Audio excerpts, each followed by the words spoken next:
Hey, Steven, it's Men's Health. We're here to see your gym and fridge. Men's Health.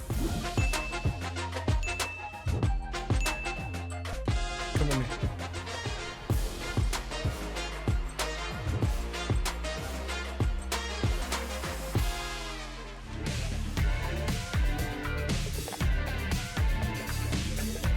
Let's go check out your fridge.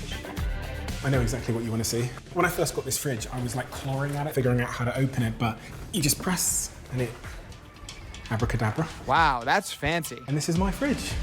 What's your morning routine? So I come downstairs, I go into the supplement cupboard, which is over there, and I'll have the same sort of 3 basic supplements. I'll have omega-3, I'll have vitamin D, and I'll have creatine, supplements that I think everybody should be taking. And then I use this little device here, which is called a keto reader. And I prick my finger, I put this little slip in there, and it tells me my blood ketone levels, which is the amount of ketones that are in my blood. And a lot of the year I spend in a ketogenic diet. So this tells me if I'm in ketosis or not. What do you always have in your fridge? So, because I don't eat sugary things, I have my substitutes. And so some of them are things like blueberries, raspberries as well, and sometimes I freeze these and eat these. I also love watermelon, so you can see how much watermelon is in my fridge, which is, my girlfriend cuts this up for me every day, is empty because I love watermelon and it's suitable for a ketogenic diet. What else is imperative? I would say probably eggs. I eat a lot of eggs. Oops, sorry, dude. I won't eat that one. I'll leave that one for someone else. I have a lot of eggs, so I always have boiled eggs in the fridge, and sometimes, I'm gonna be honest, I just come across it when I'm time poor, and I'll just eat the egg. And then for hydration, it's all on this end. So in the morning, before a podcast conversation or a busy day, I go up here, and I have one of these little shots, which makes me incredibly focused. I have my hydration products down here for when I'm working out, or I'm going for a run, or when I'm in the gym, and that's really it. Those are the staples. How has your diet changed over time? My diet has changed profoundly since the pandemic, and so has really my fitness regime. And the big things are sleeping. I change my calendar to make sure that there's nothing in my diary before 11 o'clock. No meetings, no appointments at all. And the reason I do that is because sometimes I stay up late working on something because my teams are all around the world. So what it does is it means that sleep still has a chance of not ruining the next day. The next thing in terms of my nutrition is thinking about the glycemic index of the food. So I think about my food and my diet based on the demands that I'm going to place on my body and my mind that day. So if I'm podcasting for 9 hours in a day, there is no chance I'm going to eat a food that has a high glycemic index, because I used to do that, and I used to find halfway through a conversation I couldn't think straight, couldn't articulate myself clearly. I found myself stumbling over my words trying to say simple sentences, and you learn your lesson and you just go, what life do I prefer?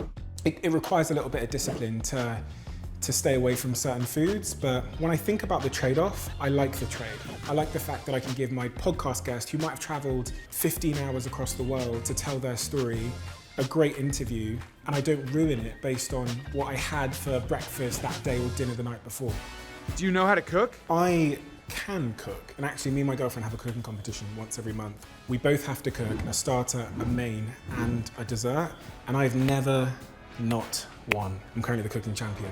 I was raised in a restaurant by my mother, my Nigerian mother, and I started working in the restaurant at about 7. My job was just like chop stuff, and you kind of graduate through the kitchen and you start making things that are a bit more sophisticated. And really what it taught me is like flavor. A lot of the things that I'm good at cooking are jollof rice and jerk chicken and those kinds of things, because that's the home I was raised in.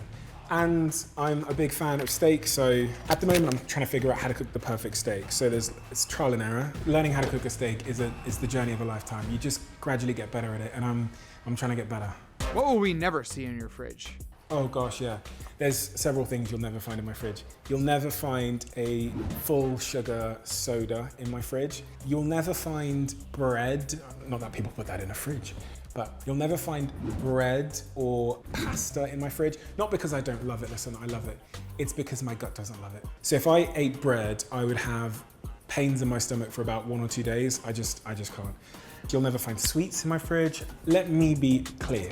I eat carrot cake, I like cookies, I'll have ice cream. I try and make my baseline close to ketogenic.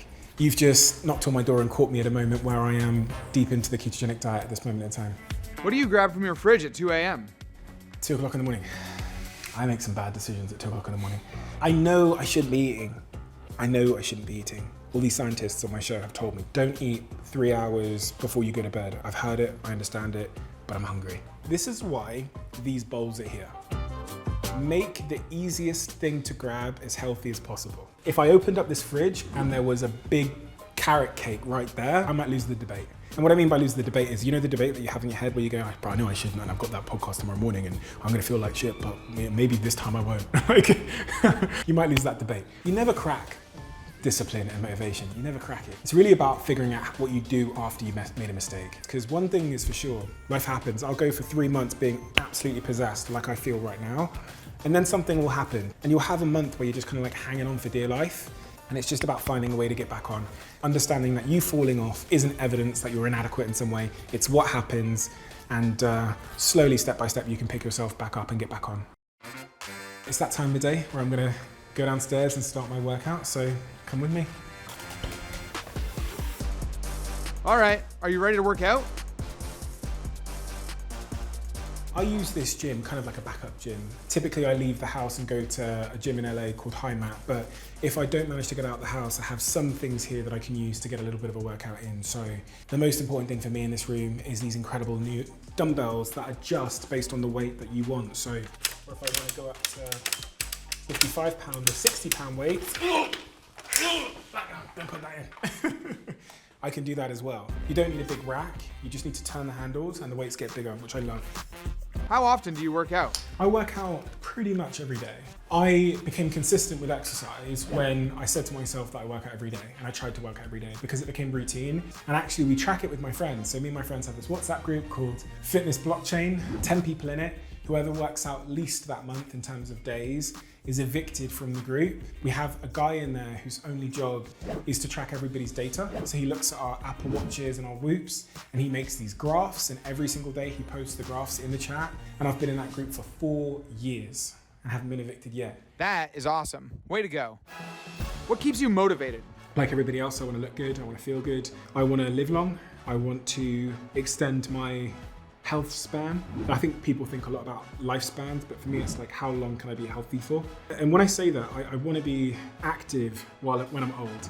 I remember being in Bali with my girlfriend and we went whitewater rafting, and to get to the whitewater raft we had to walk down 70 stairs vertically down in this like cliff face. And I remember as I was going down those stairs asking myself, could my dad do this at his age now? And unfortunately, the answer in my head was no, my dad couldn't walk down these stairs now. And I thought that was such a great shame that there's experiences in life with your kids or with the people you love that you're robbed of if, for whatever reason, your health doesn't hold up. So being able to walk down those stairs when I'm 70 so that I can go whitewater rafting with my kids and the person I love. So that's a big motivation for me as well. Do you have any scars? I do have a scar. I have a scar here.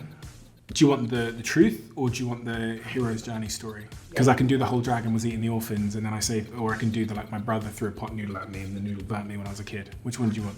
Your call, man. Again, my brother threw a noodle at me and it burnt me on the arm when I was a kid. And so that's what that is. I also have a scar on the back of my head. I was training for Soccer Aid, which is a national football tournament, which is televised in the UK, where they get legends from the game and public figures to play in a match every year.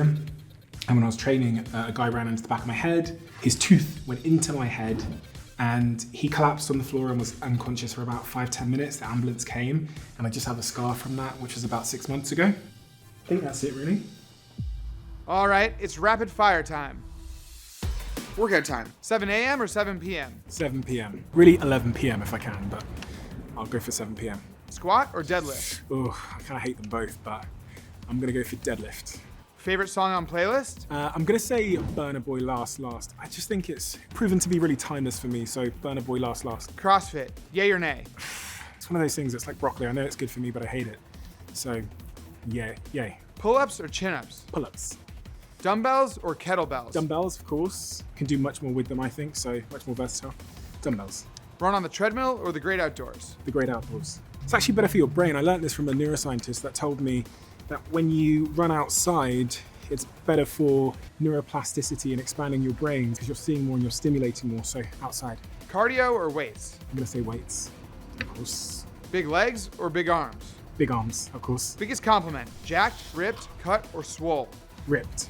When my girlfriend calls me ripped, I take it as a compliment. When she says that I'm swole, I think I've been eating too many carbs. So, yeah.